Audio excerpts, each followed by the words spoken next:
سورہ النساء رکوع نمبر 6۔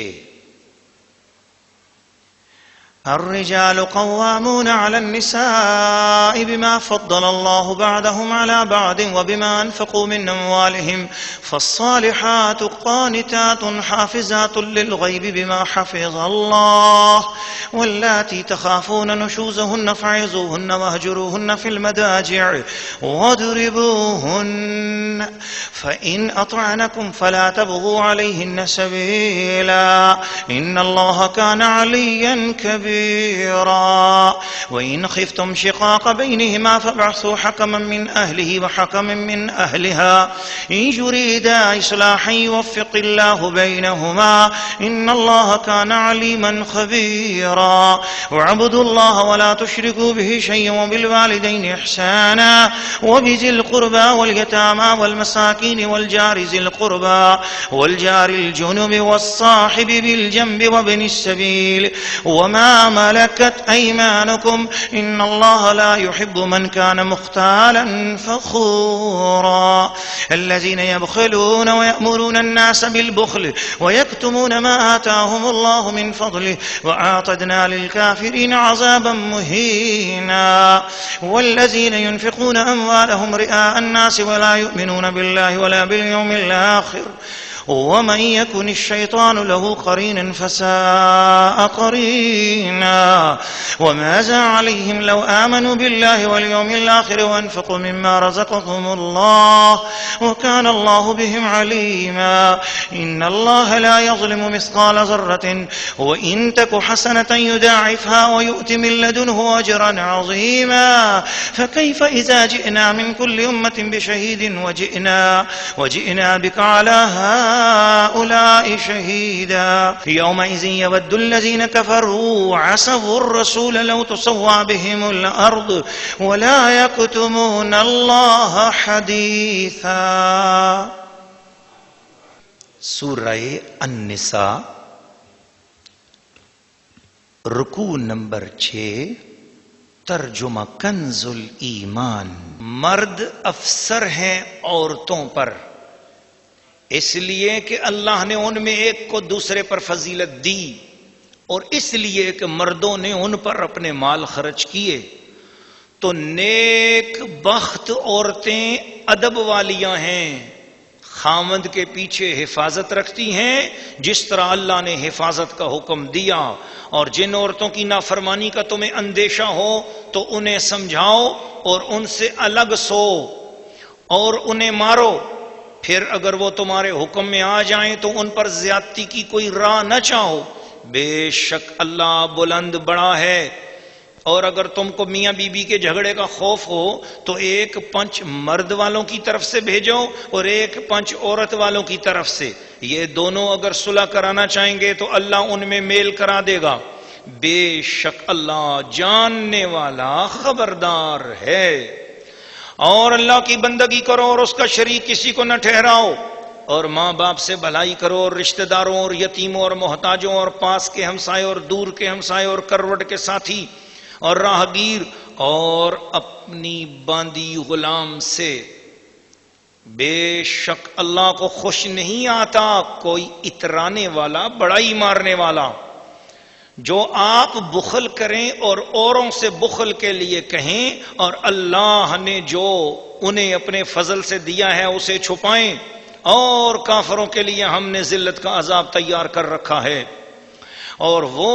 جو اپنے مال لوگوں کے دکھاوے کو خرچ کرتے ہیں اور ایمان نہیں لاتے اللہ اور نہ قیامت پر، اور جس کا مصاحب شیطان ہوا تو کتنا برا مصاحب ہے۔ اور ان کا کیا نقصان تھا اگر ایمان لاتے اللہ اور قیامت پر اور اللہ کے دیے میں سے اس کی راہ میں خرچ کرتے، اور اللہ ان کو جانتا ہے۔ اللہ ایک ذرہ بھر ظلم نہیں فرماتا، اور اگر کوئی نیکی ہو تو اسے دونی کرتا اور اپنے پاس سے بڑا ثواب دیتا ہے۔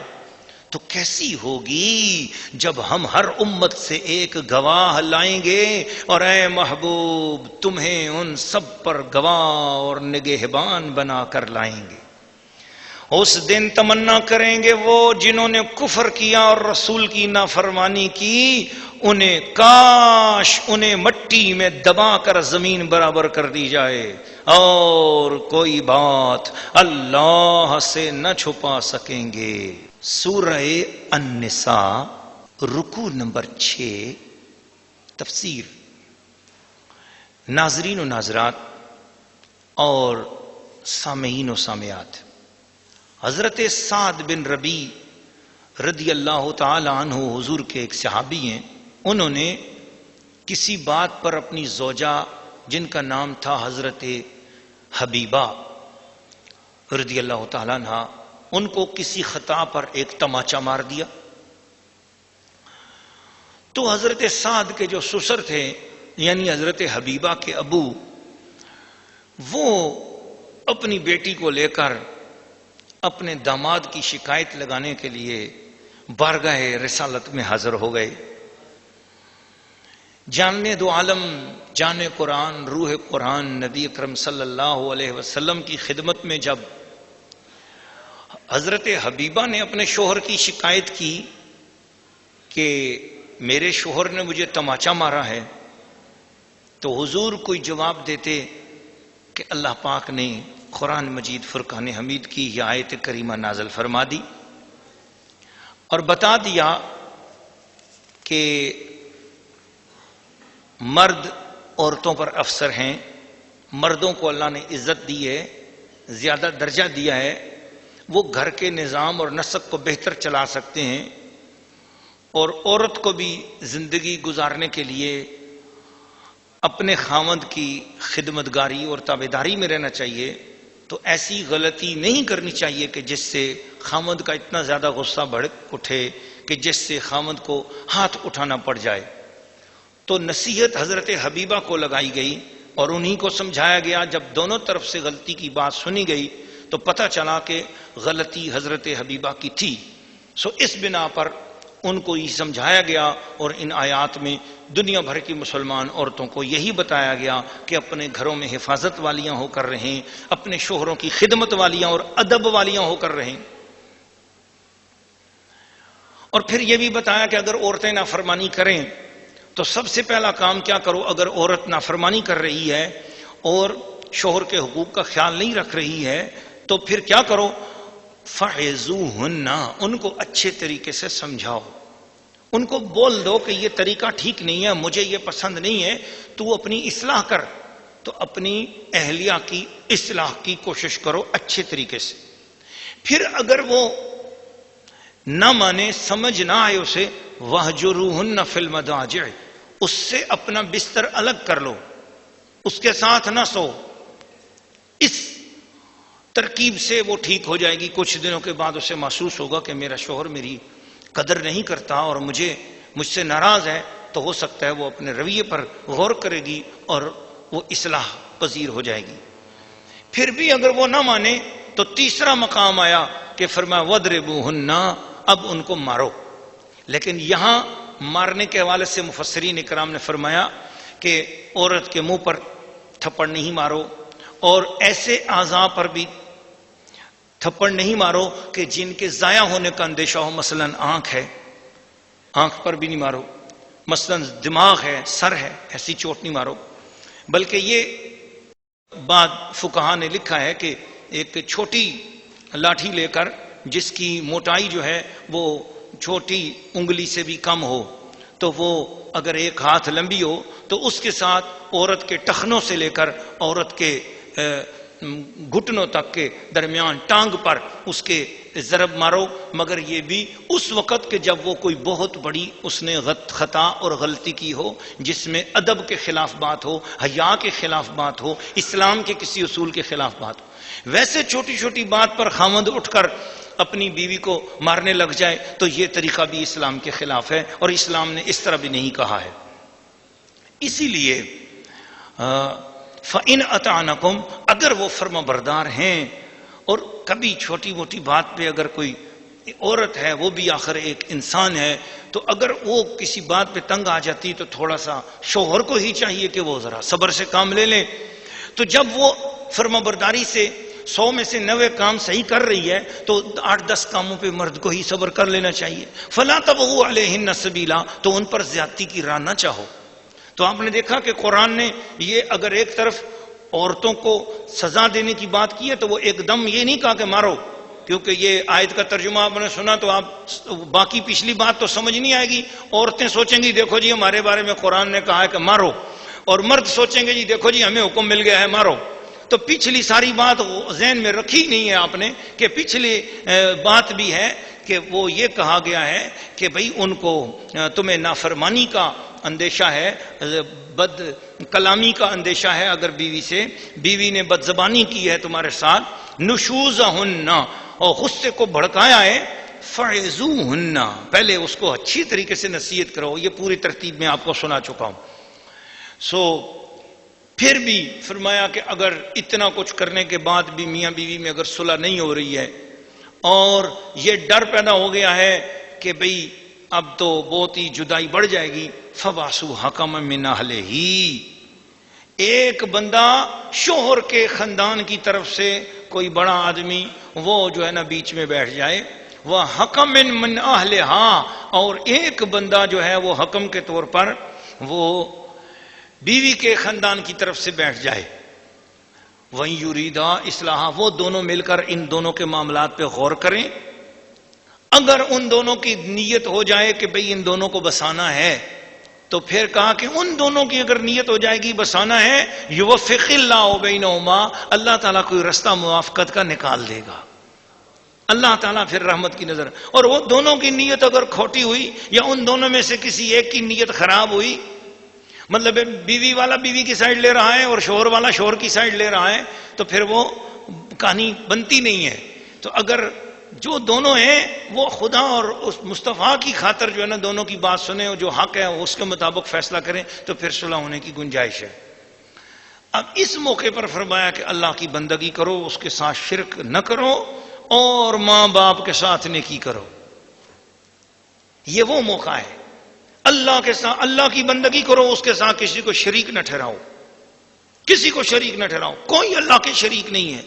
سب کائنات میں جو کچھ بھی ہے وہ اللہ ہی کا دیا ہوا ہے، اور جس کے پاس اللہ کا دیا ہوا ہو وہ اللہ کے برابر نہیں ہو سکتا. اللہ کا شریک کوئی ہے ہی نہیں. اللہ کا حبیب ہو سکتا ہے، اللہ کا محبوب ہو سکتا ہے، اللہ کا شریک تو کوئی ہو ہی نہیں سکتا. تو پھر کسی کو اللہ کا شریک مت ٹھہراؤ. اللہ اللہ ہے اور بندے بندے ہیں. لیکن کیا کرو؟ وَبِالْوَالِدَيْنِ إِحْسَانًا، اللہ کی بندگی کے بعد، شرک سے بچنے کے بعد جس چیز کا حکم دیا ہے وہ یہ، عورتوں اور مردوں ماں باپ کے ساتھ نیک سلوک کرو. آج یہ زمانہ آ چکا ہے کہ بہو کی کوشش ہوتی ہے کہ میرا خاوند میرے ماں باپ کی بہت عزت کرے لیکن اپنے ماں باپ سے کٹ جائے. یہ جو سسٹم آ چکا ہے تو خدا نے یہاں پر وَبِالْوَالِدَيْنِ إِحْسَانًا کہا ہے. والدین احسانہ، جن کی اولاد ہو تو بیوی کو چاہیے کہ وہ اپنے ماں باپ کی اگر عزت کرتی ہے تو اسے معلوم ہونا چاہیے کہ وہ بھی کوئی ماں باپ ہیں جن کی اولاد میرا شوہر ہے تو میں نے ان کی بھی عزت کرنی ہے. تو شوہر کو بھی چاہیے کہ جس طرح وہ اپنی بیوی سے اپنے ماں باپ کی عزت کراتا ہے اسی طریقے سے وہ اپنی ساس اور اپنے سسر کی بھی عزت کرے. یہ اسلام نے طریقہ دیا ہے کہ وَبِالْوَالِدَيْنِ، دونوں کے والدین کی عزت ہونی چاہیے. بہو اپنے ساس سسر کی عزت بھی کرے اور کروائے، اور داماد بھی اپنے ساس اور سسر کی عزت کرے اور کروائے. تو دونوں کے لیے اسلام نے یہ حکم دیا ہے کیونکہ یہ رشتہ بڑی محبت والا ہے. اس میں اگر ایک طرف سے بہت ہی زیادہ بات ہو کہ بہو یہ چاہے کہ بس جو کچھ ہو یہ لڑکا ایک دم میرے ہاتھ میں آ گیا ہے، اب بس یہ ہماری اور میرے ماں باپ کے گن گاتا رہے اور اپنے ماں باپ کو بھول جائے جنہوں نے اس سے پالا پوسا اور بڑا کیا ہے، تو یہ آج کے دور کی جو یہ معاشروں کے اندر اس طرح کی برائیاں پھیل گئی ہیں. قرآن نے 1400 سال پہلے اس کے بارے میں رہنمائی دے دی تھی، اسی لیے والدین کا ذکر کیا. اور آج کل ایک اور سسٹم بھی آ چکا ہے کہ جو ہی شادی ہوئی بیوی کی پوری کوشش ہوتی ہے کہ بس یہ اپنے رشتہ داروں سے دور ہو جائے، تو فوراً اللہ نے فرمایا وَبِذِي الْقُرْبَى، اپنے رشتہ داروں کے ساتھ اس نے سلوک کرو. اور کبھی لڑکوں کی یہ خواہش ہوتی ہے یعنی کہ داماد کی یہ خواہش ہوتی ہے، یا یوں سمجھ لو کہ شوہر کی یہ خواہش ہوتی ہے بس اب یہ میرے ہی رشتہ داروں کے گن گائے، اپنے رشتہ داروں کو بھول جائے، اپنے والوں کو بھول جائے۔ اگر بیوی کے رشتہ دار آتے ہیں تو شوہر عزت نہیں کرتا، بیوی کو بیوی کے رشتہ داروں کے ہاں غمی خوشی میں جانے نہیں دیتا، بس شادی ہوگی اب یہ میرے پاس ہی رہے اور میرے رشتہ داروں کی غمی خوشی میں تو جائے، بیوی اپنے رشتہ داروں کی غمی خوشی میں نہ جائے۔ تو دونوں کے لیے ذل قربا کا کلمہ آیا ہے، اے مردوں تم بھی اپنے رشتہ داروں کے غمی خوشی میں بیوی کو لے کر جاؤ اور بیوی کے رشتہ داروں کی غمی خوشی میں خود بھی شرکت کرو۔ والیتاما، اور جو یتیم ہو خاندان میں یا ارد گرد محلے میں، ان یتیموں کا خیال بھی رکھو۔ والمساکین، اور کوئی بے سہارا لوگ کبھی تمہارے دروازے پہ چل کے آ جائیں، جن کا کوئی سہارا نہیں ہے، ان کا بھی بڑا خیال کرو، ان کو کھانا کھلا دو اپنے گھر میں بٹھا کر، وہ تمہاری بلائیں لے کر جائیں گے، وہ کھانا تمہارے گھر کھائیں گے، تمہارے گھر سے بے شمار نحوستیں دور ہو جائیں گی۔ کسی غریب کو اپنے گھر میں بیٹھ کر کھلا دو، کسی مسکین کو کپڑے پہنا دو، کسی مسکین کے بجلی کا بل ادا کروا دو، اس کی ضروریات پوری کرو۔ والجار ذی القربا، اور جو پاس کا ہمسایہ مکان کے ساتھ جڑا ہوا ہے اس کا بھی خیال رکھو۔ والجار الجنب، اور ذرا دور کے ہمسائے جو ہیں، یعنی 40 گھروں تک ہمسایہ چلتا ہے تو ان ہمسایوں کا خیال رکھو۔ والصاحب بالجنب، کروٹ کے ساتھی کا بھی خیال رکھو۔ یہ کروٹ کا ساتھی کون ہوتا ہے؟ یہ یعنی اس کا بھی یہ فرمایا گیا ہے کہ کروٹ کا ساتھی کون ہے، یعنی بیوی، یہ اس کو کروٹ کا ساتھی کہا گیا ہے، اور شوہر بھی کروٹ کا ساتھی ہے، یا جو صحبت میں رہے، جی جیسے پیر کی خدمت میں مرید یا استاد کی خدمت میں شاگرد، جی اور سیکھنے والے کی سکھانے والے کی خدمت میں سیکھنے والا،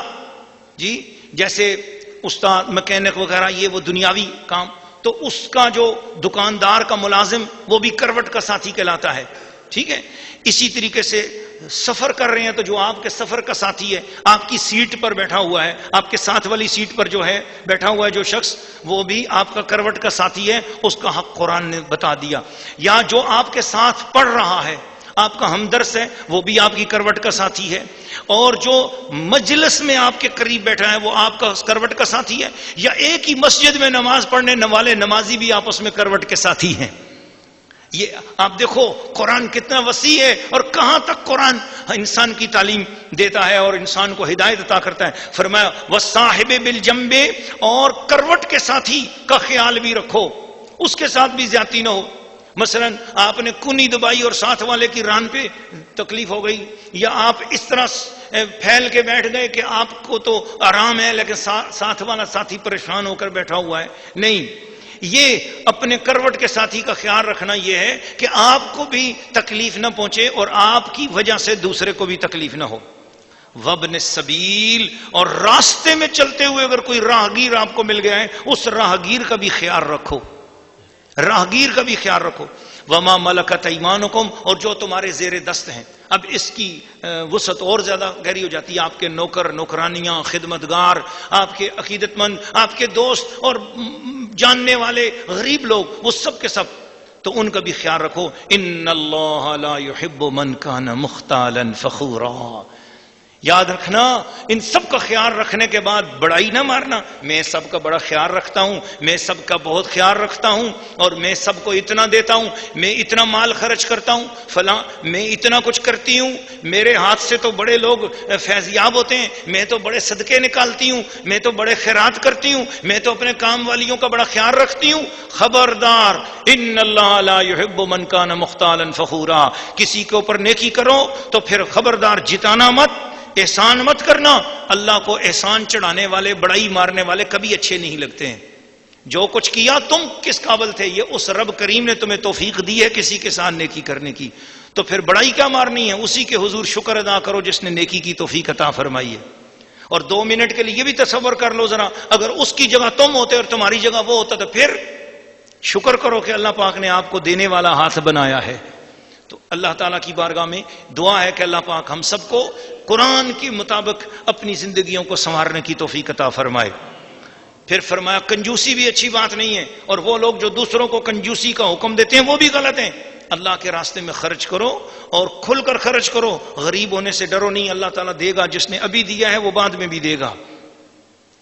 پھر یہ بھی کہا کہ جو لوگ لوگوں کو دکھانے کے لیے خرچ کرتے ہیں وہ یہ سمجھ لیں کہ انہوں نے خرچ نہیں کیا ہے۔ لوگوں کو کیا دکھانا، لوگوں کی شاباش کے منتظر نہ رہو، یہ دیکھو آپ نے اللہ کی خاطر خرچ کیا ہے۔ فرمایا اگر کوئی شخص کنویں کے اندر بیٹھ کر اللہ کے راستے میں خرچ کرے اور جسے کوئی بھی نہ دیکھ رہا ہو، اللہ تعالیٰ چاہے تو ساتوں زمینوں اور آسمانوں میں اس کی نیکی کو مشہور فرما دے گا۔ تو بات تو اللہ پہ ہے جب، تو اس لیے پھر یہ نہ دیکھو کہ کوئی بڑا صاحب دیکھ رہا ہے کہ نہیں دیکھ رہا، کوئی اخبار والا فوٹو نکال رہا ہے کہ نہیں نکال رہا، کسی میڈیا نے دیکھا ہے کہ نہیں دیکھا، نہیں، جو کچھ کرنا ہے اللہ اور اس کے رسول کی رضا کی خاطر کرو، دایاں ہاتھ خرچ کرتا چلا جائے اور بائیں کو خبر بھی نہ ہو۔ اسی لیے فرمایا کہ اللہ تعالیٰ کسی پر کوئی زیادتی نہیں کرتا، اللہ نے سارے معاملات آپ کو سمجھائے دیے، اب اپنی زندگی کو طریقے کے مطابق گزارنا آپ کا کام ہے۔ لیکن فرمایا سنو، سب سے بڑی کرم نوازی تو یہ ہے کہ تمہارے درمیان یہ نصیحت کی باتیں رسول کے ذریعے سے تمہیں مل رہی ہیں، اور یہ رسول کی خدمت کی تابعداری ہے تم جو اگر اس کے اوپر عمل کرو گے۔ لیکن تو میں آپ کو بتا دوں، قیامت والے دن سب سے بڑا ایک غم ہوگا اور سب سے بڑی یہ خوشی ہوگی۔ قیامت کے دن سب سے بڑا غم یہ ہوگا کہ فرمایا یومئذ یود الذین کفروا وعصوا الرسول لو تسوی بہم الارض، قیامت کے دن سب سے بڑا غم، سب سے بڑا دکھ، سب سے بڑی تکلیف کافروں، منافقوں، رسول اللہ کے نافرمانوں کو ہوگی۔ وہ کہیں گے لو تسوی بہم الارض، کاش کہ ہمیں زمین میں دبا کر زمین برابر کر دی جائے، ہم اس وقت نہ ہوتے۔ کیوں؟ عصوا الرسول، ہم سے رسول کی نافرمانی ہو گئی ہے، کاش کہ ہم نے رسول کی نسبت پائی ہوتی، کاش ہم نے رسول کی خدمت پائی ہوتی، کاش رسول کی شریعت پہ ہم نے عمل کیا ہوتا۔